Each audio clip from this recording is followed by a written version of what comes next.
Quero desejar meu cordial boa noite mais uma vez a todos vocês que irão me ouvir nesta noite. É a terceira noite aqui do nosso evangelismo, onde tiramos o tempo para poder falar da palavra de Deus. Já que nós estamos em isolamento social, por que não tirar um pouco de tempo para pregar a palavra do Senhor? E o tema do nosso evangelismo é Momento para Viver com Esperança. Por quê? Nós vivemos neste mundo caótico, como vocês estão vendo aí. Já segundo os registros aí, acabei de ver um registro que 77 pessoas já morreram no Brasil por causa da coronavírus, né? E você então que tem 60 anos ou acima de 60 anos, fique em casa, tá certo? Aproveite essa oportunidade que você talvez está tendo aí com a sua família, né? Com seu filho, com seu neto. Fique em casa, não saia de casa, né? Para que não ocorra o risco de você contrair essa enfermidade. Aproveite também, ore a Deus, peça a Deus para que Ele possa te livrar dessa enfermidade, não só você, mas todas as pessoas do mundo. Nós ficamos tristes com o noticiário que está acontecendo na Itália. Quantas pessoas já morreram? Foram mais de 7.000 pessoas já morreram. Entendeu? Então essa doença é grave e nós pedimos para você, por favor, fique em casa. Mas alimente a esperança de que futuramente, em nome de Jesus, esse vírus será exterminado da terra, tá certo? Através de remédios ou até mesmo do poder de Deus, se assim Ele quiser, tá certo?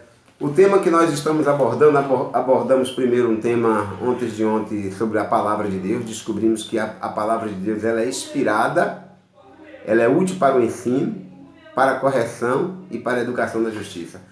Já ontem nós aprendemos sobre a origem do mal, né? De onde veio o mal? De onde veio o pecado? Por que surgiu o pecado lá no céu? Você se lembra disso? Então tá aí. Então essas são as informações que nós queremos passar para você. Hoje, o nosso tema é um tema também muito importante para nós, onde vai falar sobre o plano da salvação. Plano da salvação? O que significa isso? Significa que Deus, na sua infinita bondade e misericórdia, sendo onisciente, Ele já sabia da possibilidade, tanto do anjo como do homem cair em pecado. O anjo caiu em pecado e ele arrastou praticamente a terça parte do céu, onde diz o livro do Apocalipse. E ao vir aqui para a terra, infelizmente, o homem cedeu a oportunidade para Satanás ser representante aqui da terra. E ele usurpou o lugar de Adão e se acha como um representante aqui da terra. Então, amigos, queremos lhe informar que Deus já tinha um plano. Se caso o homem viesse cair, Ele criou um plano de salvação para a humanidade. Quer ver comigo? Antes de nós vermos, vamos agora fazer uma oração para dar continuidade à nossa palestra. Vamos lá. Eterno Deus, querido Pai que estás no céu, nós lhe pedimos a Tua bênção, Senhor, para esta noite. Te pedimos que o Teu Santo Espírito visite a cada um de nós, visite aos ouvintes que vão ouvir esta palavra, e que a mesma faça guarida em nossos corações. Ó Senhor, perdoa os nossos pecados. Ó Senhor, nos livre do mal. Ó Senhor, nos dê a Tua bênção conforme a Tua boa vontade. Amém. Então, vamos abrir a nossa Bíblia no primeiro livro da Bíblia, que chama-se Gênesis, né? Que fala sobre o princípio. No capítulo 3, verso 15, olha o que nos diz. Capítulo 3, verso 15. Olha bem o que nos diz. Essa é uma promessa feita pelo próprio Filho de Deus, quando esteve aqui na terra. Atente bem. O tema o assunto é: porém inimizade entre ti e a mulher, entre a tua descendência e o teu descendente. Este te ferirá a cabeça, e tu ferirás o calcanhar. Aqui neste versículo nós encontramos uma promessa, que a serpente seria esmagada no final do tempo. Sabe, amigos, queremos dizer para vocês que Deus, na sua infinita bondade, já teve um plano para resgatar o ser humano. Ele não deixou o homem sozinho nessa batalha contra o arqui-inimigo. Ele está junto, ele prometeu tudo isso. Quando o homem pecou, né? Quando o homem pecou, ele passou a ter uma necessidade de um conciliador e de um redentor. Conciliador porque, segundo Isaías capítulo 29, capítulo 59, verso de 1 a 2, vamos lá abrir a nossa Bíblia. Isaías 59, verso de 1 a 2, olha o que diz. Você certamente já deve conhecer esse texto, aonde diz que Deus não surda o seu ouvido para ouvir as orações. Deus não está com a mão encolhida para que não possa acudir a cada um de nós. Mas diz assim, ó, mas a vossas iniquidades fazem separação entre vós e o vosso Deus, e o vosso pecado encobre o seu rosto de vós para que não ouça. Então, o pecado, quando Adão e Eva pecou, houve uma separação.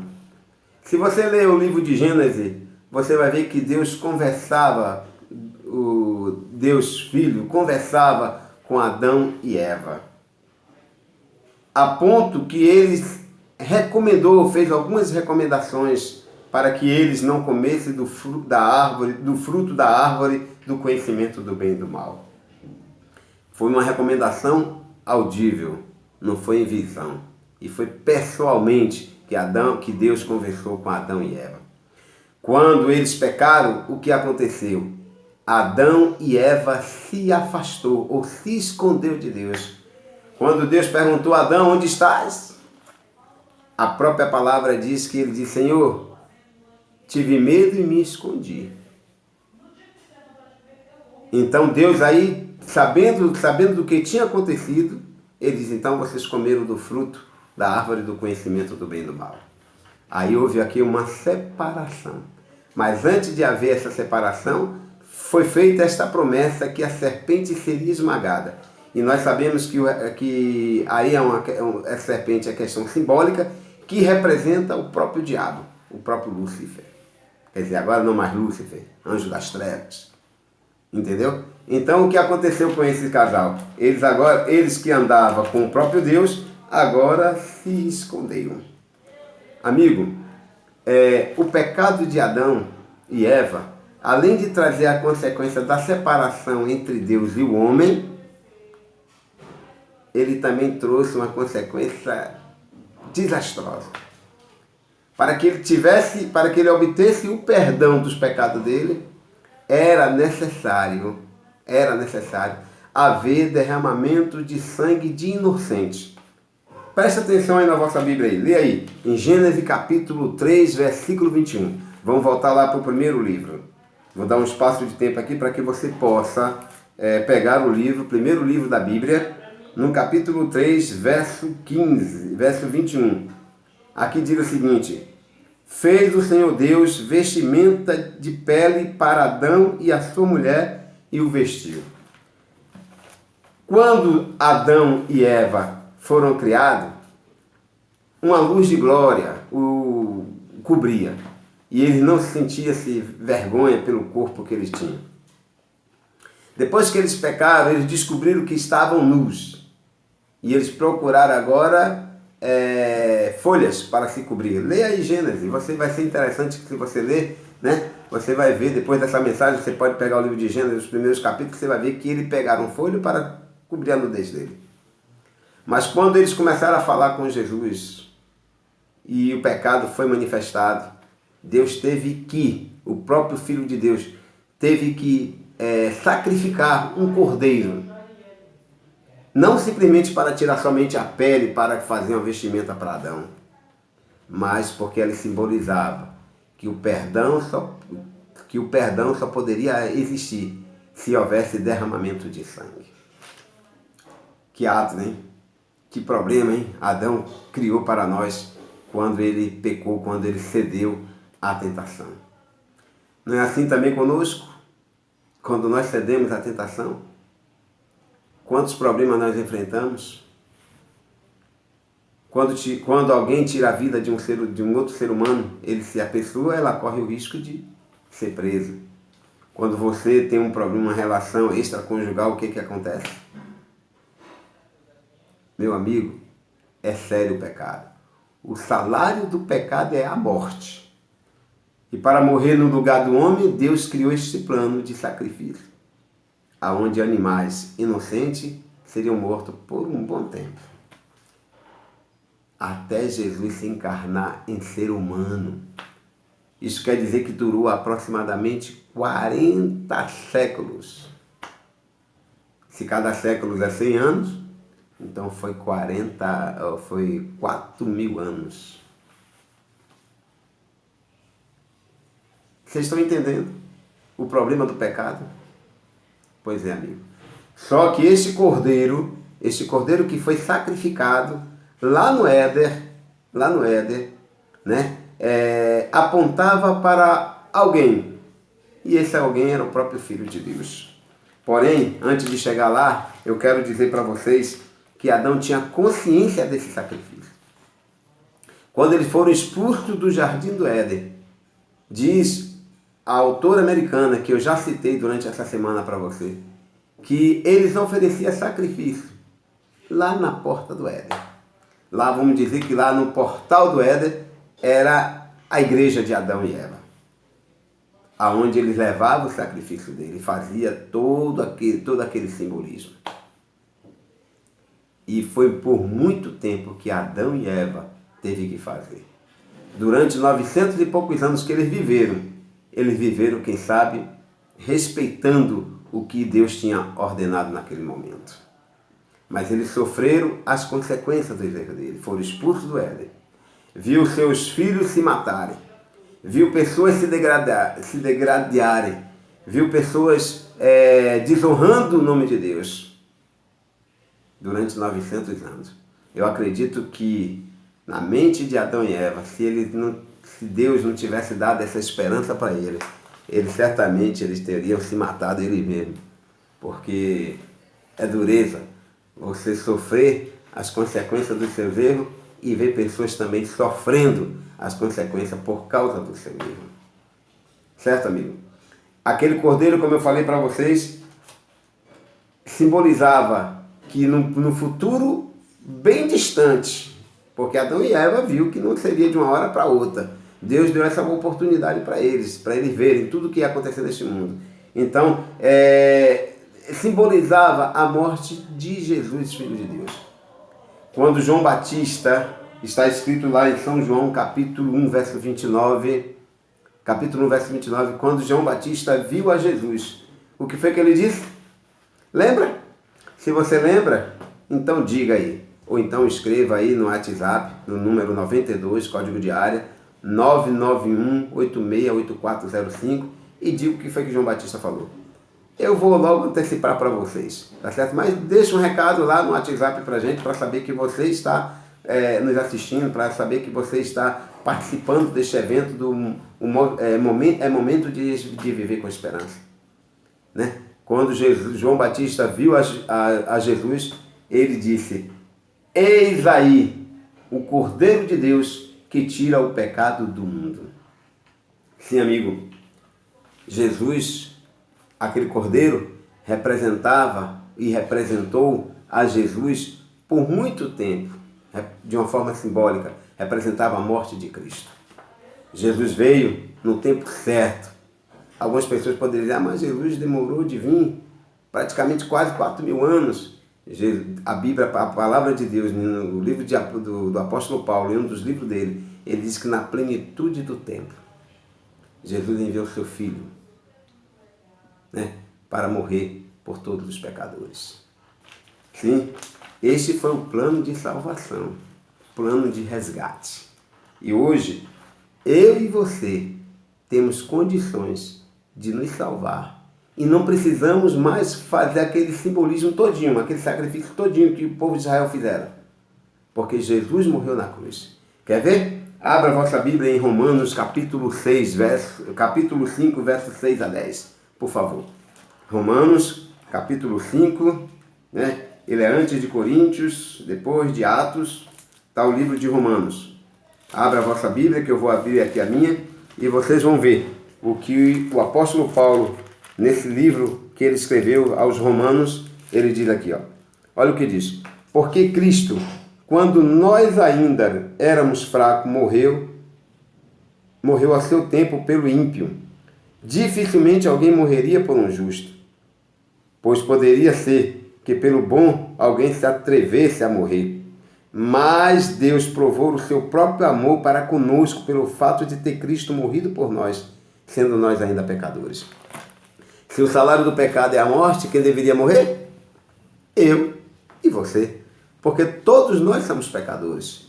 Porque todos nós carecemos da glória de Deus. Como eu já falei antes, não importa qual é a classe social que vocês têm. Se você é rico, se você é pobre, se você é graduado, pós-graduado, pós-doutorado, tem um doutorado, se você é mestre, se você também não tem qualificação nenhuma. Todos nós somos pecadores. Não importa o Papa, o bispo, arcebispo, padre, pastor, missionário, obreiro, todos nós somos pecadores.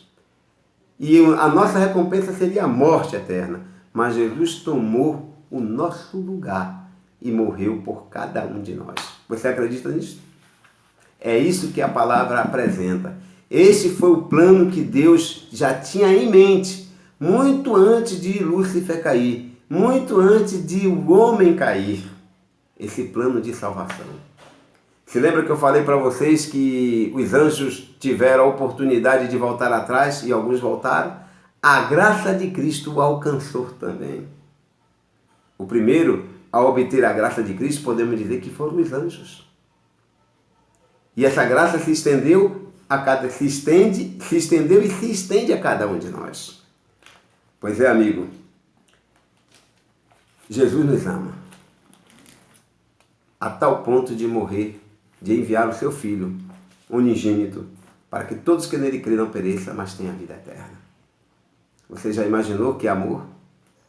Eu sei que você é pai, talvez você desse a vida pelo seu próprio filho. Conta-se uma experiência de uma jovem que tinha um problema de coração sério, e muito sério. E os médicos disseram que ela precisava de um transplante o mais rápido possível. E o pai dela, conversando com ela, ela disse: pai, eu preciso que você me dê um presente. Qual o presente que você vai me dar no meu aniversário? O pai olhou para ela e disse: não se preocupe que eu vou te dar o melhor presente.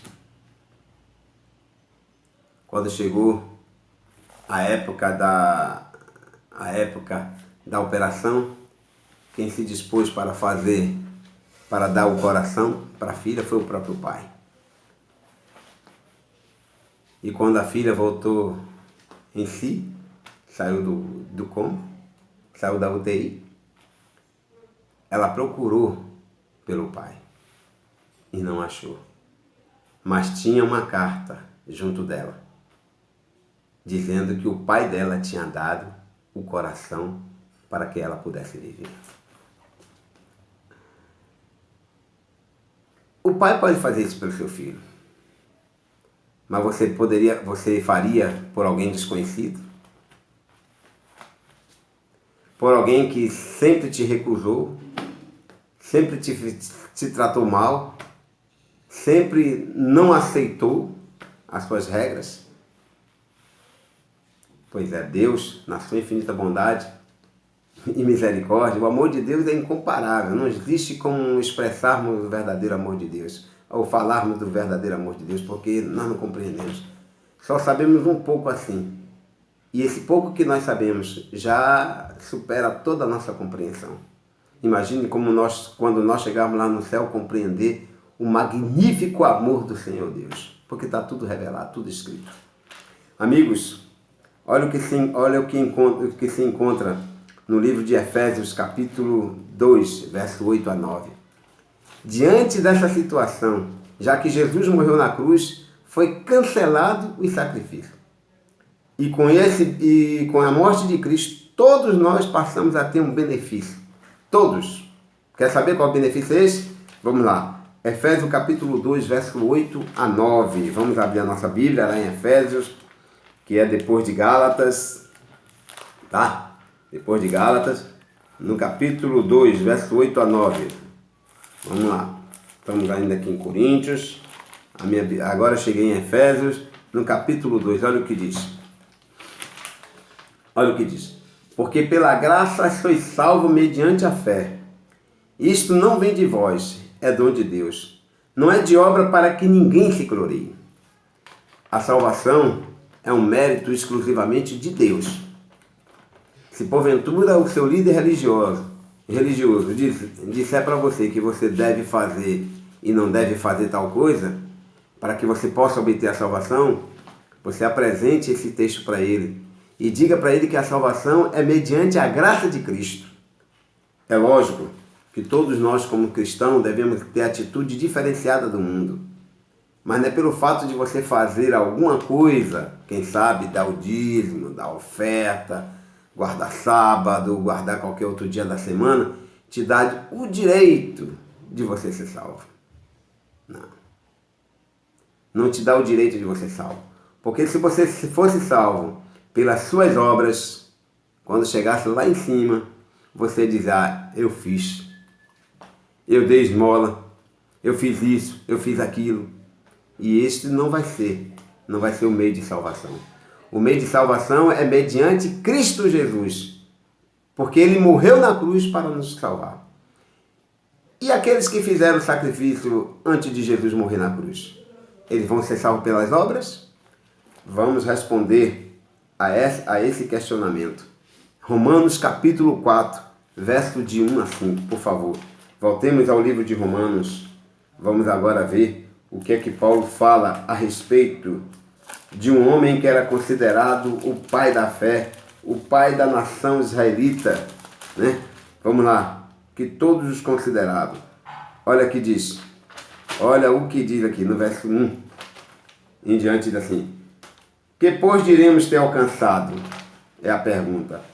Abraão, nosso pai, segundo a carne, porque se Abraão foi justificado por obra, tem de que se gloriar, porém, não diante de Deus. Pois o que diz a Escritura, Abraão creu em Deus e isso lhe foi imputado para a justiça. Até o que Abraão fez no passado não teria validade alguma se Jesus não tivesse morrido na cruz. Porque não é por mérito humano que o ser humano vai se salvar. É mérito de Jesus. O que é que você precisa fazer então? Você sabe a resposta? Eu vou lhe dar a resposta agora. Abra a vossa Bíblia e no livro de Atos, capítulo 2, verso 37 a 38. Você certamente já conhece esse versículo, mas nós vamos relembrar você que na época em que Jesus subiu ao céu, os apóstolos começaram a pregar lá em Jerusalém, e algumas pessoas ficaram impressionadas com a pregação dos apóstolos. E quando ouviram praticamente quase o final do sermão dos apóstolos, uns perguntaram: o que faremos nós? O que faremos? E a resposta de Pedro e dos demais apóstolos foi isso aqui, ó: arrependei-vos, cada um de vós, seja batizado em nome de Jesus Cristo para a remissão de vossos pecados, e receberei o dom do Espírito Santo. O que você deve fazer para ser salvo é se arrepender dos seus pecados. E o que significa a palavra arrepender-se? Significa voltar atrás. Se você era um fumante, você não vai fumar mais, porque você está trazendo problema para a sua saúde. Se você roubava, você não vai roubar mais, porque você sabe que a lei diz: não roubarás. Se você cometeu alguma coisa, se você cobiçava, você não vai cobiçar mais, porque a lei diz: não cobiçarás. Amigo, é se arrepender dos vossos pecados. E ele será o quê? Cancelado. Quero, para um último versículo desta noite, quero dizer para você, em Atos capítulo 16, verso 31. Esse é um relato também que você conhece a história. Estava Silas e Paulo preso, quando o anjo foi até eles e o carcereiro ficou agoniado, porque na época de Paulo, o carcereiro que deixasse fugir um prisioneiro ficaria no lugar dele e muitas vezes pagava com a própria vida. Mas Paulo e Silas e os que estavam lá presentes acalmaram o carcereiro e disseram: tenha paciência, Fique calmo que ninguém saiu daqui. E ele perguntou, o que eu devo fazer? Qual foi a resposta de Paulo? No versículo 31, você encontra aqui. Diz assim, olha o que diz. Respondeu-lhe, crer no Senhor Jesus Cristo e será salvo tu e a tua casa. Você quer ser salvo em Jesus? Você quer um dia ter a oportunidade da salvação, quer ter o privilégio da salvação, porque quando nós formos salvos, a única pessoa privilegiada nisso tudo será nós mesmos. Porque se Deus quiser, você não precisaria salvar ninguém. Mas Deus está nos dando o privilégio de ser salvo. E quer ser salvo? Creia no Senhor Jesus. Arrependei-vos dos vossos pecados. Confessai agora mesmo o seu pecado diante de Deus. E peça-lhe perdão e você vai ver que vida você vai levar. Uma transformação, porque o Espírito Santo vai estar trabalhando na sua vida e vai te mostrar o que você deve fazer. Aceita Jesus como seu Salvador. Eu lhe aconselho que você, além de se arrepender, procure uma congregação para você se congregar. Mas procure uma congregação que esteja dentro dos princípios divinos. Não uma congregação que te cobre para você ser salvo. Não uma congregação que te cobra você por milagres. Não. Porque não é Deus, tudo é gratuito, tudo é de graça. Basta você aceitar. A única coisa que Ele quer de você, sabe o que é? Ele disse, filho meu, dai-me o teu coração. Na realidade, a tua mente.